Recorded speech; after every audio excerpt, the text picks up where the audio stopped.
સાહિબ બંદગી સાહિબ. આપણે બધા સમાધિ કરીએ છીએ, પણ સાચી સમાધિ કઈ છે તે સદગુરુ કબીર સાહેબ એક પદમાં સમજાવે છે અને સુંદર એનું ગ્રંથ મુનિનામ સાહેબ એનું સુંદર વર્ણન કરે છે. તો એ સાંભળીએ આપણે. સદગુરુનું લક્ષ્ય સત્ય પુરુષની પ્રાપ્તિ છે અને એના માટે તેઓ કોઈ પણ પ્રકારના બાહ્યાડંબર અને મિથ્યાત્વની જરૂરિયાત માનતા નથી. એમણે વારંવાર ઘોષણા કરી કે હે સાધુ, સમાધિ લગાવવા ઈચ્છતા હો તો ઝઘડા અને બખેડાઓમાં ન પડો, સહજ સમાધિ લગાવો. ગમે તેવી સમાધિઓ લગાવો, પણ જો ઝઘડા અને બખેડામાં પડો તો એ સમાધિ મનવરાય નહીં. સમાધિ લગાવવા ઈચ્છતા હો તો ઝઘડા અને બખેડાઓમાં ન પડો, સહજ સમાધિ લગાવો. યોગની સાધના સત્ય પુરુષની ઉપલબ્ધિનું સાધન માત્ર છે, સાધ્ય નથી. જો સમાધિના માધ્યમથી સત્ય પુરુષની પ્રાપ્તિ થઈ જાય છે તો નકામો કાયા કલેશ વધારવાથી શું ફાયદો? જો સહજ જ આપણને જ્ઞાન પ્રાપ્ત થઈ જતું હોય, સમાધિ થઈ જતી હોય, લાગી જતી હોય, તો કાયા કલેશ એટલે આ કાયાને ખોટી રીતે એના ઉપર બાહ્યાડંબર કરવાથી શું ફાયદો? કાયા કલેશ તમે સમજતા હશો, કાયા કલેશ શને કહેવાય? એટલા માટે સહજ સમાધિ લગાવો. સહજ સમાધિમાં સાધક જ્યાં પણ જાય છે ત્યાં પરિક્રમા કરતો રહે છે. હવે જે ચાલે ને એ પરિક્રમા થઈ જાય. જે કંઈ કરતો રહે છે એ જ સેવા કહેવાય છે. એ જે પણ કાર્ય કરે એ સેવામય કાર્ય કરતો હોય છે.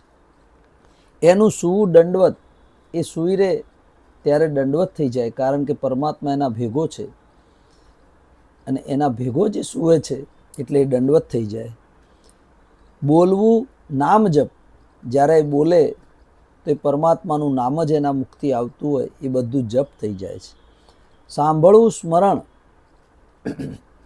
સાંભળવું એ બધું સ્મરણ, મતલબ જે બી આ કાનેથી સાંભળે એ સુંદર જ અને પરમાત્માનું નામ સ્વરૂપ જે સારી વાતો સાંભળે એટલે નામ સ્મરણ થઈ જાય.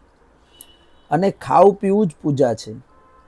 જ્યારે આ શરીરને ખોરાક આપે તો પરમાત્મા ભેગો છે, એની સેવા થતી હોય છે અને વિચારીને એ ભોજન કે જે પણ ખાય પીવે એ પણ બહુ વિચારીને કામ કરતો હોય છે. ઘર અને વનમાં એ કોઈ ભેદ નથી કરતો. એ કોઈ જંગલમાં કે ઘરમાં, ગ્રહસ્થમાં છે કે વાનમાં છે, વાન પ્રસ્થાનમાં છે, એ કોઈ ભેદ રાખતો નથી. પરમ સત્યને તે આંખો બંધ કરીને નહીં, પણ ખુલ્લી આંખોથી સંપૂર્ણ વિશ્વમાં જુએ છે. એ સત્યને આંખો બંધ કરીને નહીં, પણ ખુલ્લી આંખોથી બધા વિષય વાસનાઓને પરિત્યાગ કરીને એનું મન પરમ સત્યમાં લાગેલું રહે છે. એ વિષય વાસનાઓથી ઉપર ઉઠી જાય છે અને એનું સત્યમાં મન લાગી જાય છે. જીવનની પ્રત્યેક અવસ્થામાં પરમાત્મા જ્ઞાનની સ્થિતિ બની રહે છે. સદગુરુ કબીર સાહેબ કહે છે, આ જીવાત્માની પરમપદની સ્થિતિ છે, જે દુઃખ સુખ વગેરે દ્વંદ્વથી પર છે, જેનો એમણે સ્પષ્ટ ઉલ્લેખ કરી દીધો છે અને આ ભજનમાં એમને વર્ણન કર્યું છે. સાધો સહજ સમાધિ ભલી, ગુરુ પ્રતાપ જા દિન તે ઉપજી, દિન દિન અધિક ચલી. જહ જહ ડોલો સોઈ પરિક્રમા, જો કછુ કરો સો સેવા. કહો સો નામ, સુનો સો સુમરણ, ખાઓ पियो सो पूजा. जब सोओ तब करो दंडवत, पूजो और न देवा. गृह उजाड़ एक सम लेखो, भाव न राखो दूजा. आँख न मूंदो, कान न रूंदो, तनिक कष्ट नहीं धारो.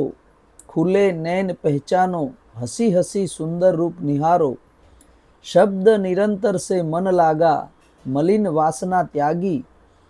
उठत बैठत कभू न छूटे, ऐसी तारी लागी. कहे कबीर यह उन्मुनि रहनी, सो प्रगट कर आई. दुख सुख से सोई परम पद, तेही पद रहा समाई. તો સદગુરુ કબીર સાહેબે આ સહજ સમાધિની વાત કરી. ઘણા એવા પદ છે આપણે આગળ સાંભળીશું. તો સુંદર સદગુરુ કબીર સાહેબનું આ જે ભજન છે એનું સદગુરુએ આપણને એનું રૂપાંતર કરી અને ભજનને ખોલીને સમજાયું છે. તો કોટી કોટી સાહેબને પણ વંદન અને બધાને સહપ્રેમ મારા સાહેબ બંદગી સાહેબ.